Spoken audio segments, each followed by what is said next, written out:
Okay, so I want you to picture a wedding.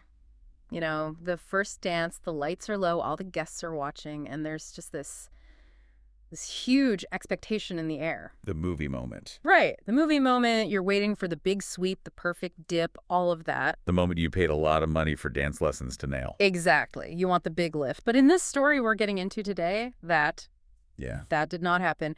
We're talking about the wedding of researcher Catherine Quinlan.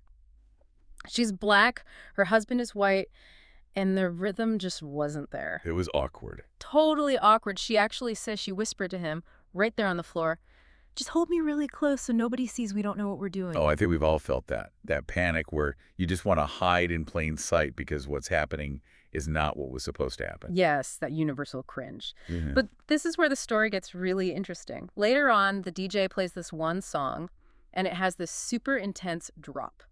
Quinlan calls it the cliffs. The cliffs, I like that. And when it hits, the dance floor just clears. It's too much for most people. Her husband, he's out, he sits down. But his mother, his 7-year-old white mother-in-law, she stays. And she doesn't just stay. She gets low. She gets floor level low. I mean, she's doing moves Quinlan had never even seen before, let alone done. And, you know, on the surface, this is just a great wedding story, right? For sure. A story about the cool mother-in-law. But we're looking at her talk, the clarity we need for belonging, and she uses this story as a kind of Trojan horse. It really is. Because that moment isn't just about a dance. It's about who feels free enough to even try and who just freezes because they don't think they fit the script. So today we are doing a deep dive into how we belong and the one invisible thing that just absolutely destroys it. We're talking about shame. And not just, I spilled coffee on my shirt shame. We're talking about the deep, systemic kind of shame that decides everything from who gets to be an astronaut to what books your baby will even look at. It's a heavy one, for sure. But the way Quinlan breaks it down is actually really freeing.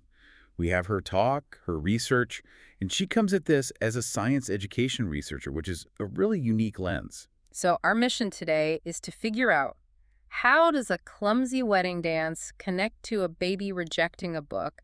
And what does all of that have to do with how we act at work? Let's get into it. So I have to go back to the wedding for a sec. That contrast between the husband and his mom is just fascinating. Why do you think she'd get down like that while he just froze? Well, Quinlan talks about these cultural scripts we all have. The husband was probably running a script in his head that said, I don't know the rules here. I'm going to look dumb. I should just back away. Which is a form of shame, right? The fear of being judged. A mild form, yeah.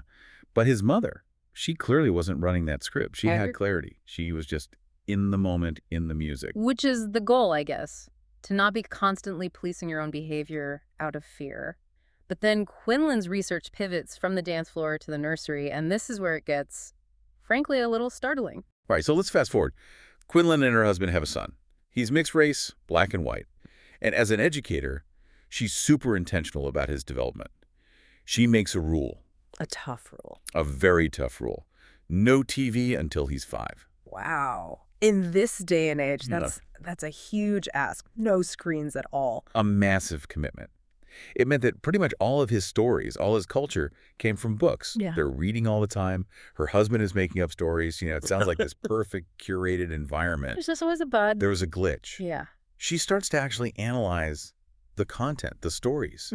And she realizes that even with the best intentions, none of the books, none of her husband's made-up stories were encouraging their son to embrace his black heritage. And it's not like they were reading bad stuff, right? No, not at all. That's a crucial point. It wasn't that the books were explicitly anti-black or anything. It's just that the default setting for the hero, the main character, was always white. It's the absence of something, the silence. And that leads to this crisis moment. Her son is just an infant. He can't even crawl. She buys a book with a black boy on the cover and puts it in front of him, expecting this beautiful moment of connection. Exactly. She wants him to see himself.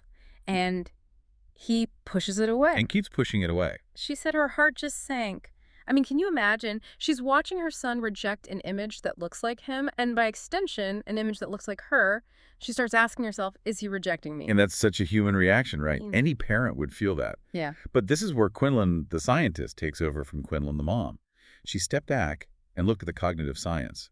And what she found really challenges how we think about bias. Because we tend to think bias is something you have to be taught. Like someone has to teach you to hate. Exactly. But she realized her baby wasn't rejecting blackness as a concept. He was rejecting unfamiliarity. Okay, break that down for us. That's the whole habituation idea. Right. Just think of an infant's brain. It's a pattern recognition machine. It's built for survival. And for baby, survival equals familiarity. I've seen this before, so it's safe. I haven't seen that before, so it's suspicious. So because all the books and stories he'd been exposed to had white characters, that became his mental baseline for what's normal and good. Precisely. He had become habituated to whiteness as the standard. So this new book, the one with the black boy, it broke the pattern. His brain basically said, nope, not for me, stick to the script. That is actually terrifying. It means that if you just do nothing, if you just go with the default books in the store or the default shows on TV, you're actively training a child's brain to value one identity over another. You absolutely hit the nail on the head. We always hear that phrase, you can't be what you can't see. But Quinlan's point is even deeper. It's more like you don't value what you don't see. It explains so much about adult biases, too. It's not always conscious hate. Sometimes it's just a lifetime of your brain matching patterns that say, this is what a leader looks like, and this is not. And that led her to look at her own life. She realized that even she, a highly educated black woman, had been habituated to valuing white-centered narratives and institutions. She has an Ivy League degree. Right. She's navigated all these elite spaces. But she admits that she still felt this pressure. She draws this really raw comparison in her marriage. Despite her Ivy League education and her husband having a different background, the guy with two left feet, remember, she still felt like she had to constantly prove that she was equally valued to him. It's this idea that you can have all the credentials in the world, the PhD, the fancy job, but it doesn't protect you from that systemic shame. You can still feel like an imposter because the culture hasn't gotten used to seeing someone who looks like you in that role. Exactly. The degree is in your hand, but that feeling of I don't belong is still in your gut. And to show just how dangerous this gets, she brings up this historical example that, honestly, I was shocked I didn't know more about. We need to talk about Ed Dwight. Yes, Ed Dwight. This is such a critical piece of American history. We're talking about the early 1960s. The space race is in full swing.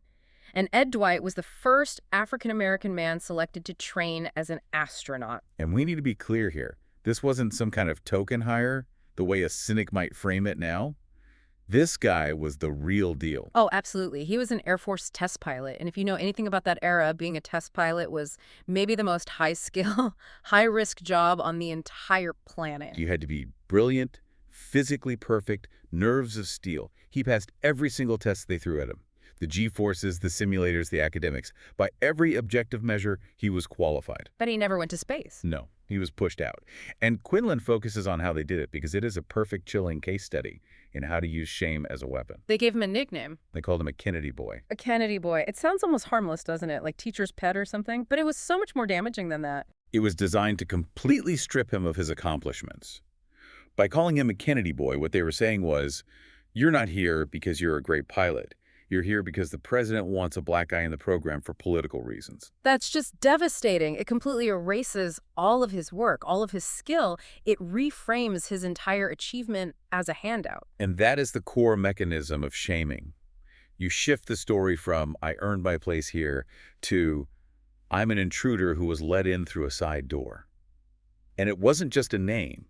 Quinlan points out they were told to isolate him. Don't invite him over. Don't go for a drink with him. Isolation is such a powerful weapon.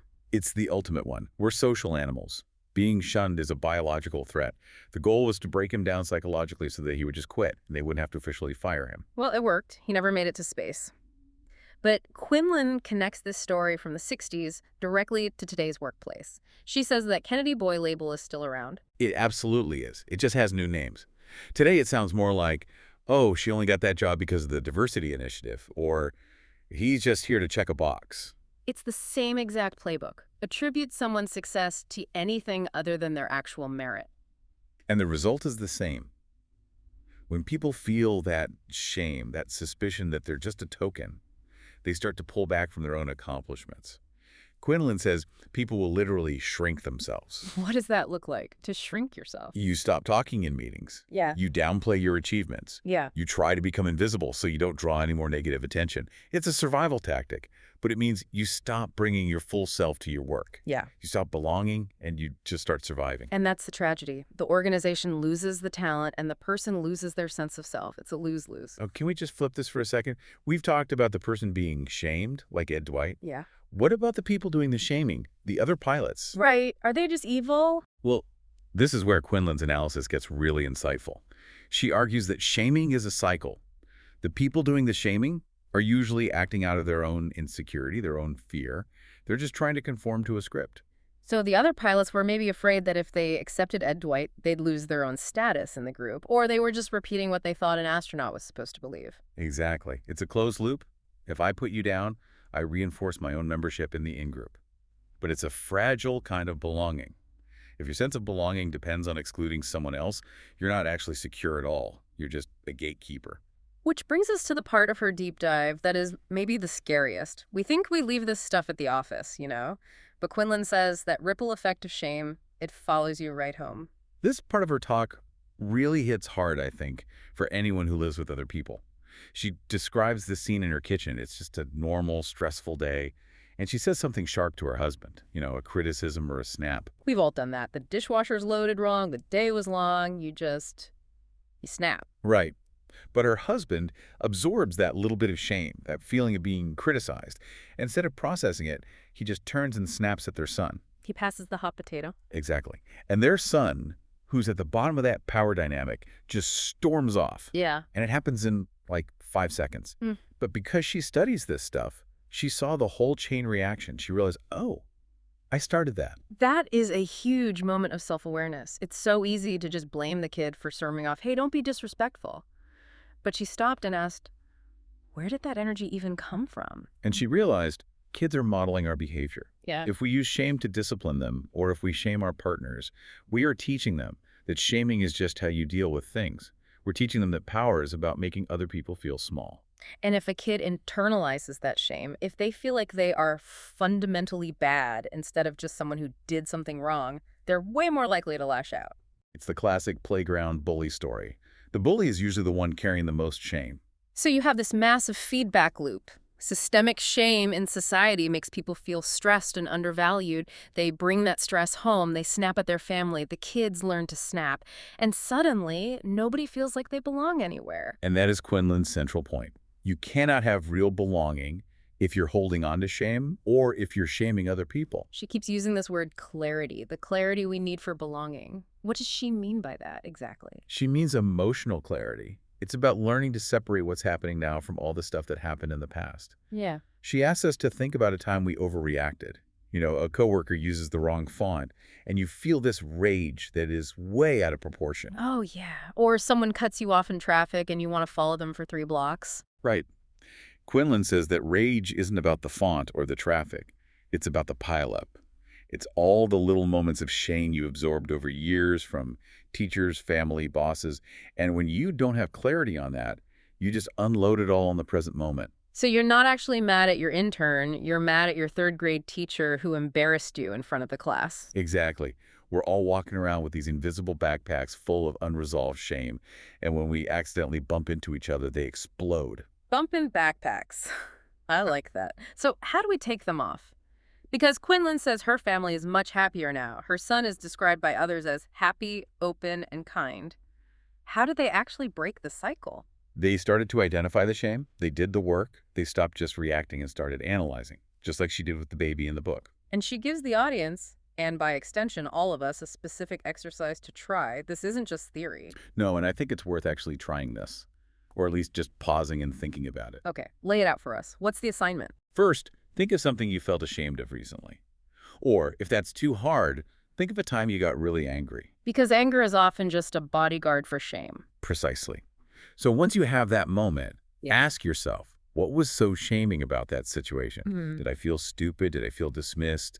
Excluded? You have to dig underneath the anger. Okay. And then there's a part 2, which sounds way harder. Part 2 is to think of a time someone reacted to you with anger. And then, and this is the kicker, ask yourself, What did I say or do that might have been shaming to them? Oof. That requires being willing to see yourself as the bad guy in someone else's story. It does, but it's the only way to stop that ripple effect. If you can catch yourself before you pass that hot potato of shame to your partner or your kid, you break the chain right there. It all comes back to the baby in the book, doesn't it? He rejected it because it was unfamiliar. So if we can make vulnerability and apologizing and inclusion the familiar pattern in our lives, then maybe that becomes the new default. That's the hope. Just like she had to consciously change her son's default setting from only white heroes to all of me is valuable, we have to change our emotional default from defend and attack to connect and understand. It's interesting because when you put it that way, belonging isn't something you go out and find. It's something you build by clearing away all the shame that's in the way. That's a beautiful way to put it, and it brings us right back to the dance floor. The mother-in-law. The mother-in-law. Why could she dance like that? Because she wasn't carrying a backpack of shame. She wasn't worried about the script. She was just free to be herself. And that's what Quinlan is arguing for. That freedom to be on the floor, maybe totally offbeat, and just not care because you know you belong there anyway. I love that. That image of the grandmother getting down on the floor is going to stick with me. It's a goal to aspire to. So the challenge for you listening today is this. Check your backpack. What are you carrying around? And what ripples are you starting? And are you brave enough to start a different one? Thanks for diving deep with us. We'll catch you on the next one.